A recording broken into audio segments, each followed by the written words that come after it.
Everywhere I went, it felt like they were watching me. Fish-white flesh puckered by the Highland breeze, tight eyes peering out for fresh meat, screechy, booze-soaked voices hollering out for a taxi to take them halfway up the road to the next all-night watering hole.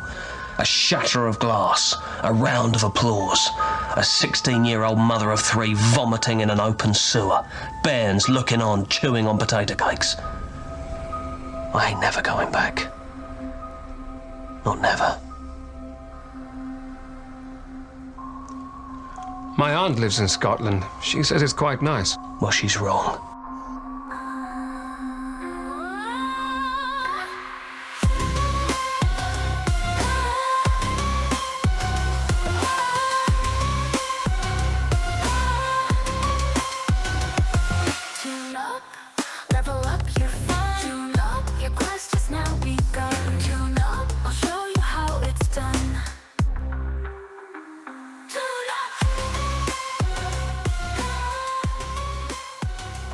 Welcome, everybody, to the Tabletop Tune Up. My name is Mark, and I'm joined here by my buddy Ben. How you doing, Ben? I'm good. It is Halloween week. This is going to be a lot of fun. Oh, my God. Hey, have you been watching any of those films that Chris had recommended? I am glad to report that under the encouragement to terror and horror and whatnot from our interview guest last episode, Chris Rochud, I have in fact gone out and watched the 2 chapters of the It movie that came out in 2017, 2019, Bill Skarsgård. Great experience. Enjoyed that a lot. And by the way, I've heard that is the one to watch too. The 2017 is the because there's like 4 different versions of It. That's interesting. The only other one I was aware of was the Tim Curry miniseries from 1990 or somewhere back there. And I think it might be actually interesting to go watch. But the other one that I watched recently is John Carpenter's The Thing, which I thoroughly enjoyed. Awesome. That's great. You know, my wife and I are watching a few movies ourselves. We're kind of, every October, we just kind of binge horror shows for the month. It's kind of a lot of fun. But, you know, today we're going to be talking about some horror. That's great. I was going to say, before we move on to that, do you have like a go-to ritual horror movie that you watch every year? I think for my wife and I, it's Young Frankenstein. Young Frankenstein. Not really. Sometimes we'll go back and watch an old favorite, but we don't have a particular like go-to horror movie that we enjoy. We just kind of wherever the whim takes us. But we got an entire episode packed with horror, and in fact, so much so that we're not going to be doing a tune-up at the end of this episode because I think we need every little bit of time to talk about this topic. So Ben, why don't you get us kicked off here? Well, so here's what we're going to do. I want to basically tell you guys a whole bunch of stuff we're not going to talk about because we either talked about it with Chris and we think that's a really great episode and you should go back and listen to that, or it's just not relevant to what we're after today. So let me give you a quick recap of that interview with Chris Rochud. It's our last episode. So the first thing we talked about was buy-in and how important it is to get players to buy in because vulnerability is a big part of these kind of games in this genre. The sensation of suspense and horror is something that in order to feel that, your players need to feel that their characters are vulnerable. Something horrible could happen to them. If your characters are superheroes, that's harder to do.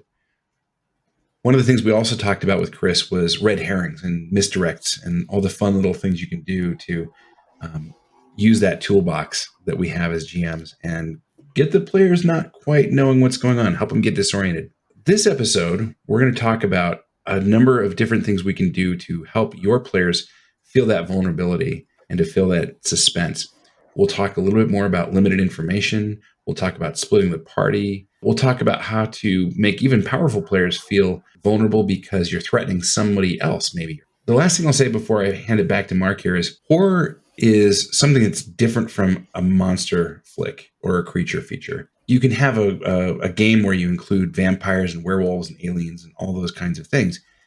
But that's not the same thing as having the experience at the table where you feel that vulnerability and you feel that threat. So what we're not going to necessarily talk about today is how to do monsters and things like that. We're going to talk about how maybe with monsters, you can create those feelings by enhancing people's sense of vulnerability. So to get started on this properly, Mark, we need to set the mood. Tell me about how we do that. Oh yeah, just like getting together with your loved one, you got to set the mood, right?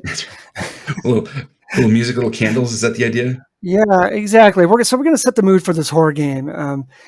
Setting the mood is essential. You're gonna want to dim those lights, light those candles, throw in some of those subtle, props at the table. Music may very well be your ally here if you got some good creepy ambient, music tracks, eerie soundscapes. But even like cutting those out when it's appropriate, having that silence. These visual and auditory cues are going to let the people at your table know, hey, we're in for something new. We're in for something intense, something immersive. This is not your typical game. I want you to think of it like when you were a kid and you're telling camp stories with your friends, you got that flashlight under your chin. That's kind of the vibe we're kind of going for here. You just said something I thought was really an interesting distinction here, which is that a lot of games we play the power fantasy, right? But what we're going for here is not so much the power fantasy because vulnerability matters. We're going for immersion. We're going for as much as we can activate of the senses that will help you feel that mood and get into that mood. So if you want players to buy in, you got to give them something to hook onto, something to buy into. One of the things that's going to help them buy in as well is suspense and anticipation. And the way that you do that is you don't let them see everything all at once. You don't give them a lot of information. You want to drip feed information in order to create that suspense. You want to give the players just enough that they start freaking out. You don't want to reveal the threat too soon. Otherwise, it's going to lose any kind of mystery or power. Your player's ability to imagine that instead is going to be something that does more for you if they have to fill in a lot more. So just show glimpses. A little something that went by the creak of a door that you could barely see, a shadow, or maybe a strange scent of decay. Mark, you've probably been in games where a ghost shows up and all of a sudden the temperature of the room goes down and you're like, oh no. Yeah, little hints here and there. I was thinking about Alien, the classic, Yeah. we all kind of know how slowly they do to reveal that creature by the end of it. But there's also lots of little other hints. There's a moment where one of the characters, they find the skin of this thing that's been shedding and molting, and it just makes your imagination go, what is going on here? Yeah. Those are little things about limiting information that Ben's talking about. And I think you're dead on with that. So that's not the only thing we're going to limit.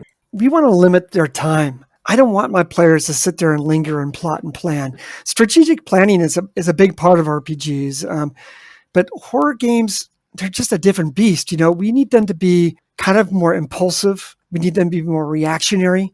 So if you give your players just too much time to sit and plot and plan, that tension is just going to deflate out of that balloon. You want to have that tension built up nice.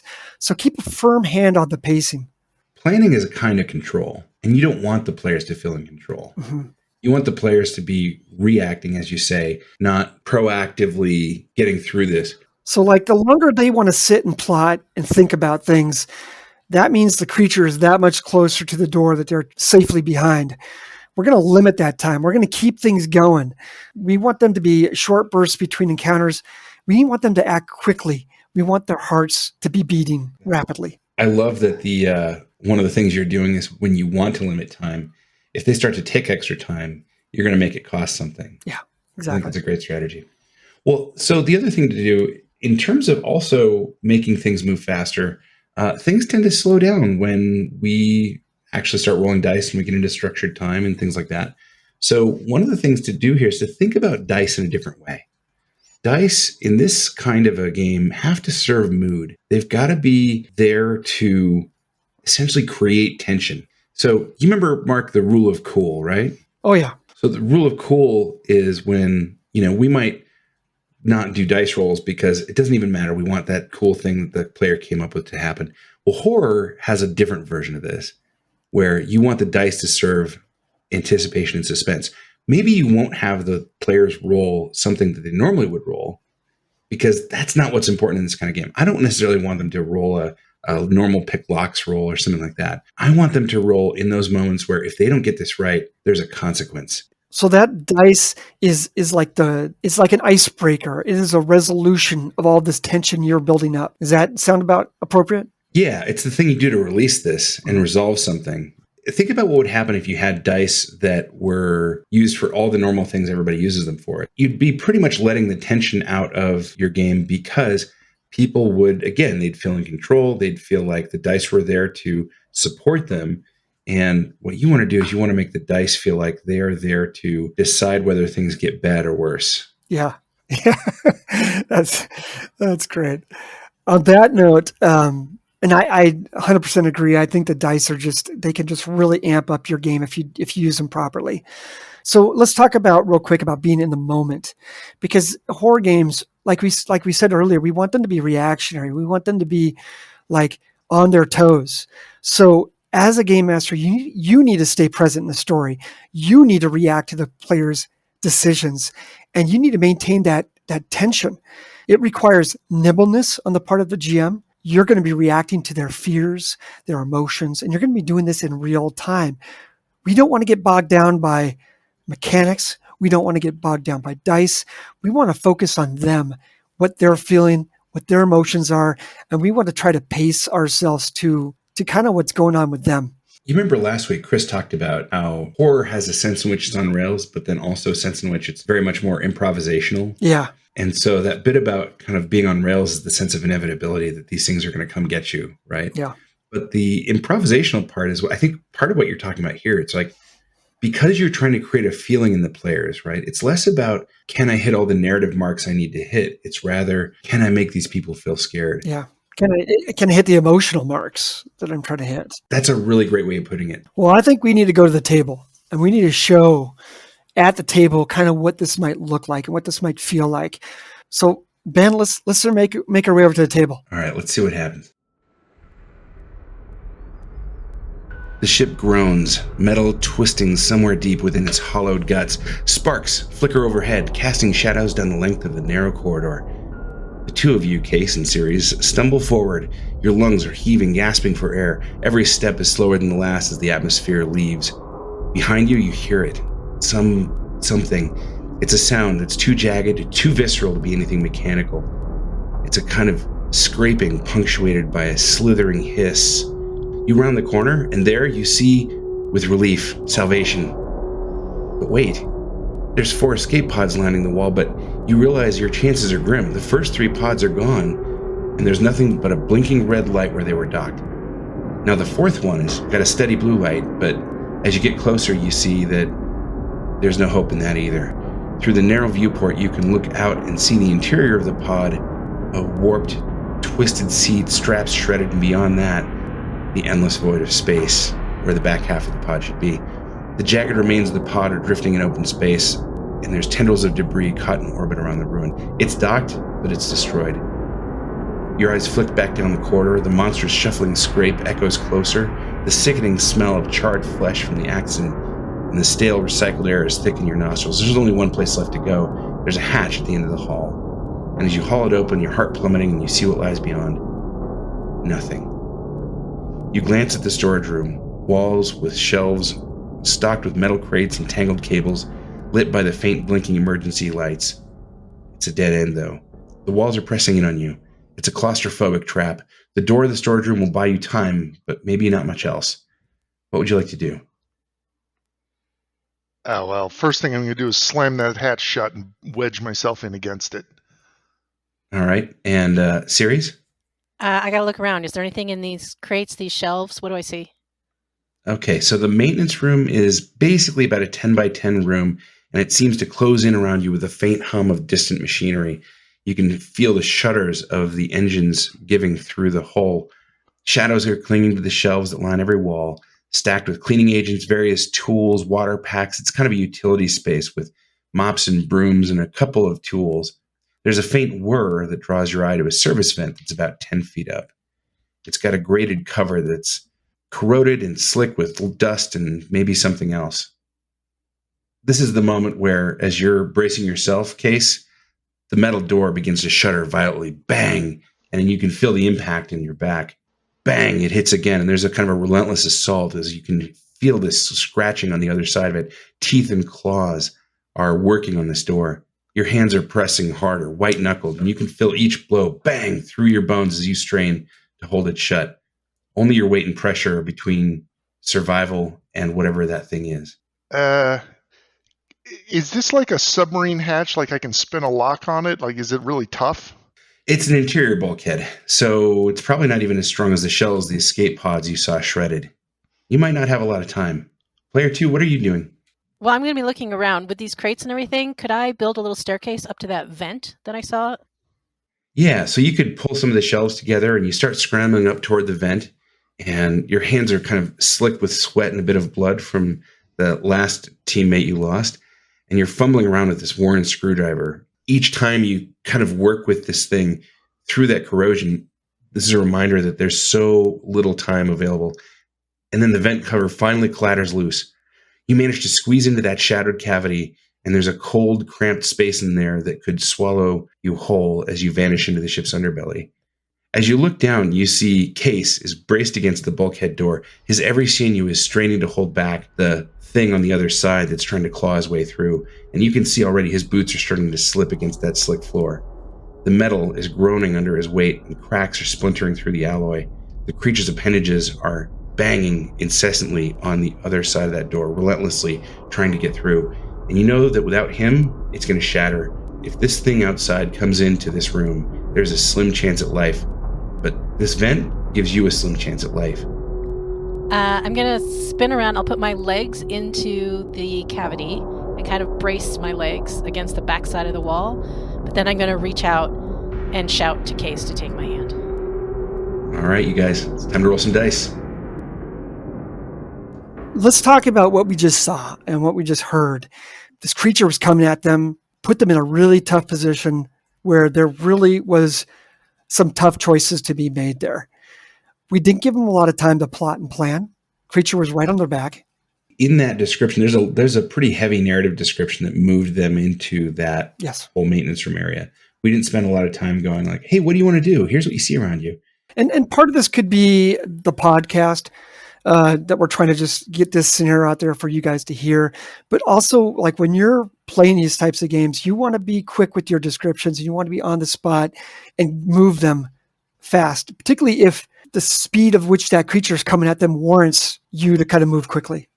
In some sense, also, you'll notice that we didn't rush into like a structured time situation. There was no moment where it was like, okay, roll initiative. Yeah, we're not going to break down into that time. We only need structured time when we really, really need it. And that's more of a game mechanic thing. And usually that tension could very well have been broken at that point. But for right now, we want to build up that tension to what inevitably would have been that last choice. One of the players could have left. They could have ran. Maybe they could have saved themselves. Yeah. But the player, they reached out their hand. They made their own path. They made their own option. So we're limiting their time. We're using those dice sparingly. We could see that. There's a lot of things, Ben. You could argue that maybe a strength check could have been used to kind of hold that door. Would that have served anything? Like if they failed, what are the consequences? Yeah, I think there's a good note there, right? Which is if you do have people roll dice, whatever a failure means in that context, you better know what that's going to be ahead of time and what's going to cost them. If he had failed a strength check to close that door, the creature would have opened the door and shredded him. Let's also talk real quick about glimpsing the threat. I mean, we didn't even really get into the description of the creature. I still don't know what that creature really is. I mean, I think in some sense, right, they heard it. We're vamping on Aliens a little bit, but like it would be its own thing. They kind of put their back to it. They could hear it coming down the hall. Maybe earlier in the session, maybe they got a little description of it. But for right now, we're not going to give them that because they're not facing it face on. They're not looking right at the threat. Just like in all of these horror movies, the only time you really ever see the thing fully is kind of near the end. The players are either going to defeat this thing with whatever they've managed to scrape together, or it's going to just shred them and they're going to be done. So let's go to the second part of this scenario. Then we can have a much bigger conversation about these two elements and what we're trying to show here. All right, here we go. So this is example number 2. Latimer stands alone on the bridge. His hands are a blur as he fights to bring the systems back online. Emergency lights pulse, red flashing like a heartbeat across the fractured bridge. Panels are sparking and darkened, going on and off, blinking error messages. The ship shudders beneath the relentless gravitational drag of a nearby star. That thrumming pull is digging deeper into your bones each passing second, and the temperature is rising as the ship drifts closer to its final incineration. Sweat beads down your face as you toggle through the security feeds. You're looking for your friends, and for a moment you see only empty corridors and deserted storage bays and vacant crew quarters and the mess, and then, wait, there's a quick blur of movement. You freeze, your fingers hovering over the console as you zoom in on the feed. Case and Series, where were they? They were sprinting through some dim hallway, and now you're trying to trace their steps and follow them on the different feeds. Another camera angle catches your eye, and you see barely some kind of a distortion down the corridor from them, some kind of a shimmering thing in the darkness, darker than the shadows surrounding it. It's shifting and twisting. You kind of think you see maybe the faintest hint of claws, or maybe it was glinting teeth. It's difficult to determine, and the feed is blurry with static as you get closer and closer to that star. Then you recognize them on one of the feeds. Case and Series are turning sharply and disappearing into a room. Your stomach drops as you recognize the layout. That's a maintenance storage closet. There is nowhere for them to go from there. In the dim glow of that screen, you watch the creature approach. Its form is obscured and blurred by the static that's getting worse and worse moment by moment. The camera is shaking with each thud of its body against the sealed door as it tries to break down the maintenance closet door where Case and Series are hiding. That door won't hold. It's only a matter of time before the claws punch through that alloy. Latimer, what are you doing next? That's not good. Let's look at that video feed. Is there anything in that hallway or anything around him, the creature? In the hallway that's adjacent to the maintenance closet that Case and Series are in, where the creature is, there are 4 escape pods in that hall.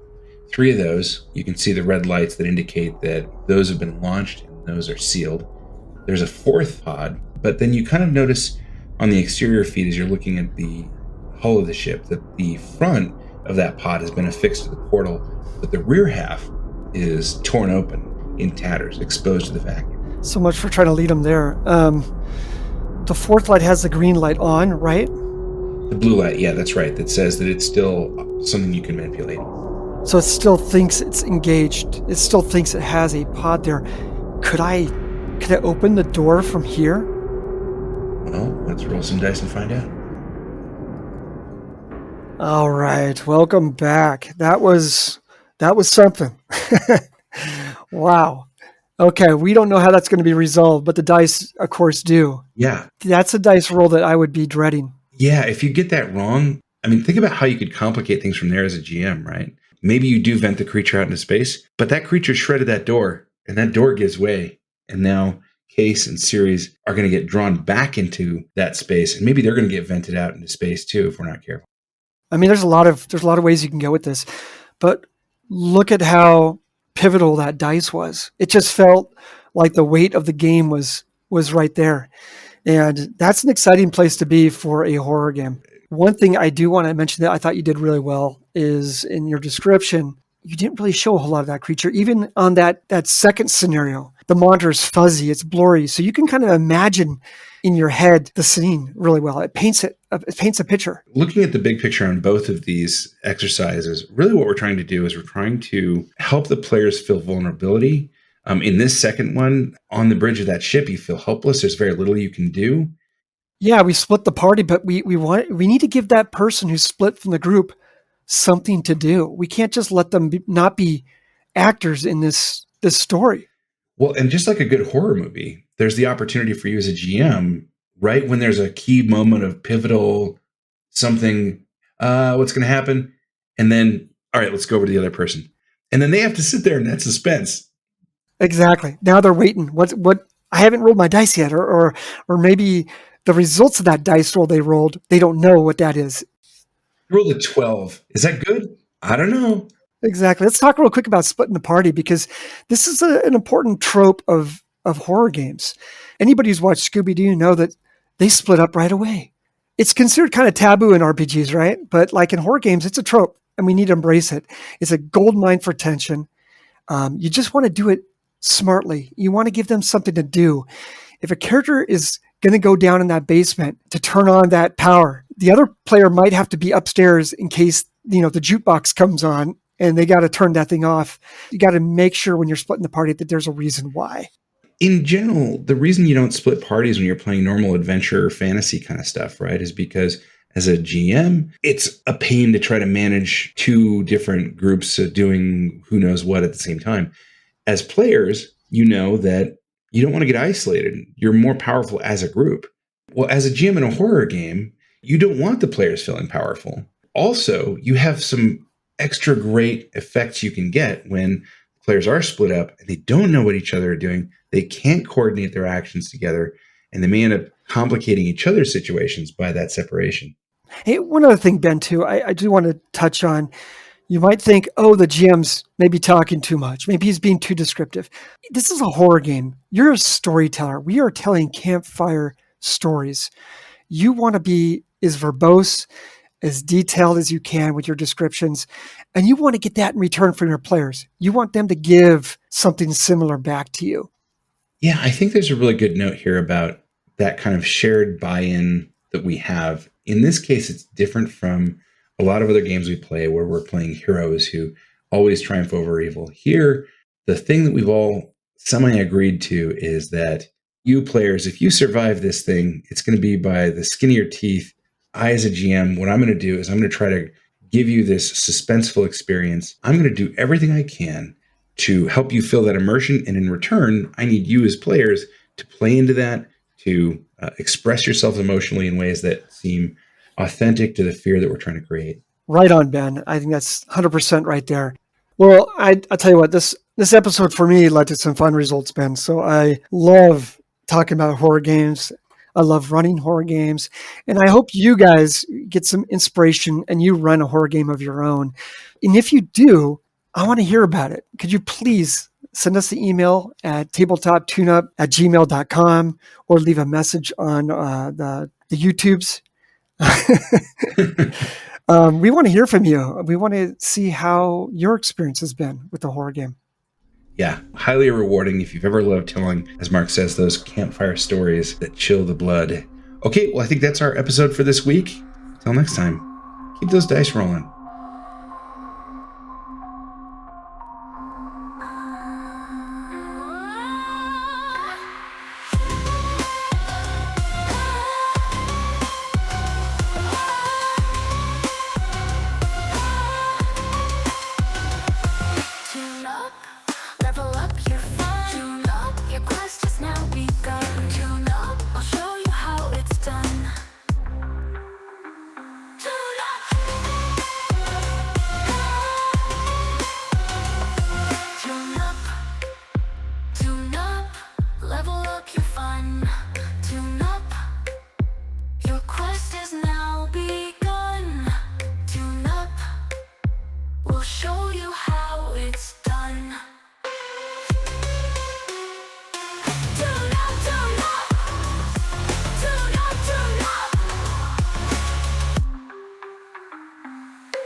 for your tune up. Your game needs a tune up. Come get your tune up. It's time for your tune up. Your game needs a tune up. Tune up, tune up.